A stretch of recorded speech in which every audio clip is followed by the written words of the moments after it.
Here we are reading Henry VI Part 2. This will be Act 2, Scene 4. We're still in Valvoline here. Our car's getting oil changed and belt changed as we speak. It's going to be pretty incredible what they're going to fucking cost me here. Oops, I shouldn't have said that probably, but this is always kind of an expensive place. But I figured it would be kind of fun to sit here and read while they change the fluids.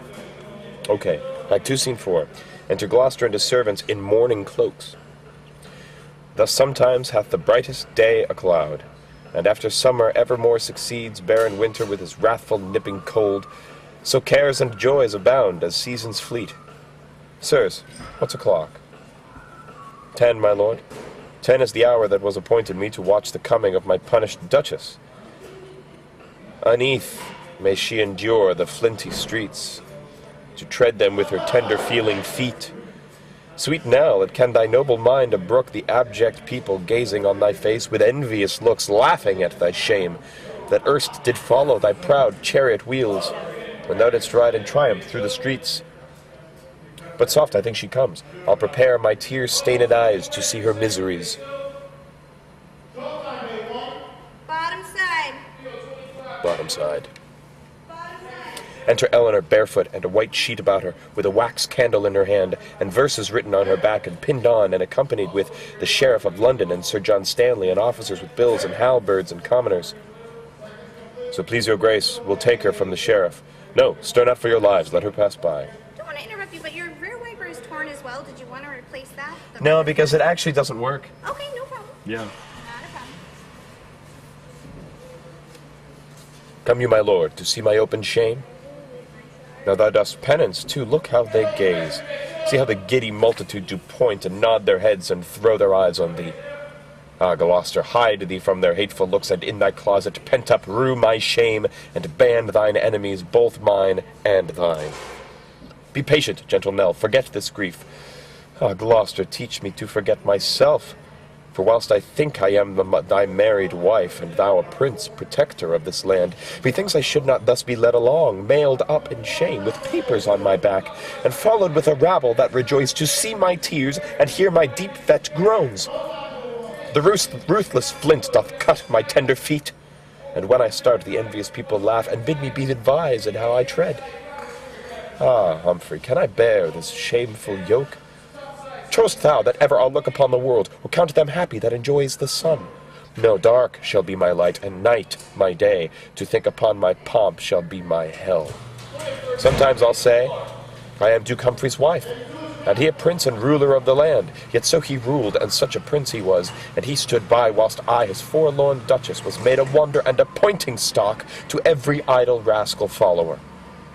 But be thou mild, and blush not at my shame, nor stir at nothing till the axe of death hang over thee, as sure it shortly will. For Suffolk he that can do all in all with her that hateth thee and hates us all, and York and impious Beaufort, that false priest, have all limed bushes to betray thy wings, and fly thou how thou canst, they'll tangle thee. And fear not thou until thy foot be snared, for never seek prevention of thy foes. Ah, Nell, forbear, thou aimest all awry. I must offend before I be attainted. And had I 20 times so many foes, and each of them had 20 times their power, all these could not procure me any scath, so long as I am loyal, true, and crimeless. Wouldst have me rescue thee from this reproach? Why, yet thy scandal were not wiped away, but I in danger for the breach of law. Thy greatest help is quiet, gentle Nell. I pray thee, sort thy heart to patience. These few days' wonder will be quickly won. Enter a herald. I summon your grace to his majesty's parliament, holden at Bury, the 1st of this next month. And my consent ne'er asked herein before? This is close dealing. Well, I will be there.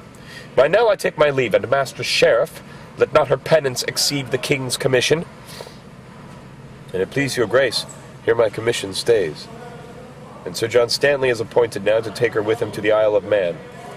Must you, Sir John, protect my lady here? So am I given in charge, may it please your grace. And treat her not the worse, and that I pray you use her well. The world may laugh again, and I may live to do you kindness if you do it her. And so, Sir John, farewell.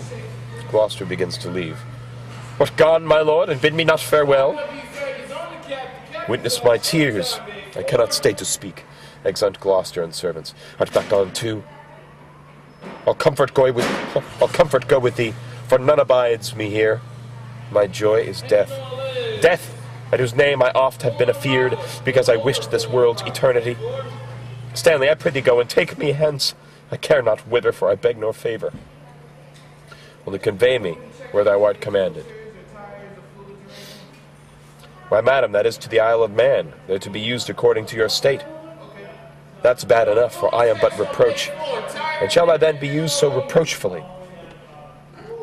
Like to a duchess, and Duke Humphrey's lady. According to that state you shall be used. Sure, farewell, and better than I fare. Although thou hast been conduct of my shame, it is my office, and madam, pardon me. Aye, aye, farewell, thy office is discharged. Exit sheriff with officers and commoners. Come, Stanley, shall we go? Madam, your penance done, throw off this sheet, and go we to attire you for our journey. My shame will not be shifted with my sheet. No, it will hang upon my richest robes, and show itself attire me how I can. Go lead the way. I long to see my prison. Powerful stuff.